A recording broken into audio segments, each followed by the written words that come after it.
தங்கல் பட நடிகை உயிரிழப்பு காரணம் என்ன? ஆமீர் கானின் தங்கல் படத்தில் நடித்த சுஹானி பட்நாகர் உடல்நலக் குறைவால் 19 வயதில் உயிரிழந்திருப்பது ரசிகர்கள் மத்தியில் பெருமதிர்ச்சியை ஏற்படுத்தியுள்ளது. 2016ஆம் ஆண்டு நிதிஷ் திவாரி இயக்கத்தில் அமீர் கான் நடிப்பில் மல்யுத்தத்தை கதைக்களமாகக் கொண்டு வெளியான திரைப்படம் தங்கல். இத்திரைப்படம் இந்தி, தமிழ் உட்பட உலகத்தில் உள்ள பல மொழிகளிலும் வெளியாகி உலகளவில் 2000 கோடி பாக்ஸ் ஆபீஸ் கலெக்ஷனுடன் அதிக வசூல் செய்து இந்திய திரைப்படமாக சாதனை படைத்தது. அந்த திரைப்படத்தில் பல திரைப்பட கலைஞர்கள் நடித்திருந்தாலும் ஒவ்வொருவருக்கும் ஒவ்வொரு திடமான காட்சியமைப்பை இயக்குனர் உருவாக்கியிருந்தார்.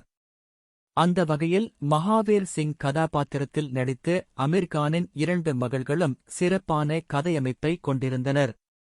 அதில் 2வது மகளாக வலம் வந்த பபிதா குமாரி கதாபாத்திரமும் எல்லோரின் கவனத்தையும் பெற்றிருந்தது.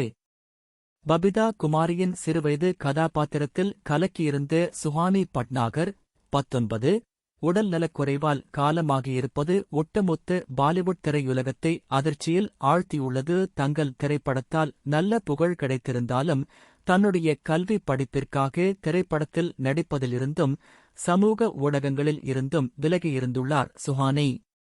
அவருடைய மரணத்திற்கான காரணம் குறித்து உறுதியான தகவல் தெரியவில்லை. ஆனால் அவர் டெர்மடோமயோசிடிஸ் எனப்படும் தசை பலவீனம் மற்றும் தோல் வெடிப்பு அழற்சி நோய் என்ற அரிய வகை நோயால் பாதிக்கப்பட்டு இறந்ததாக கூறப்படுகிறது.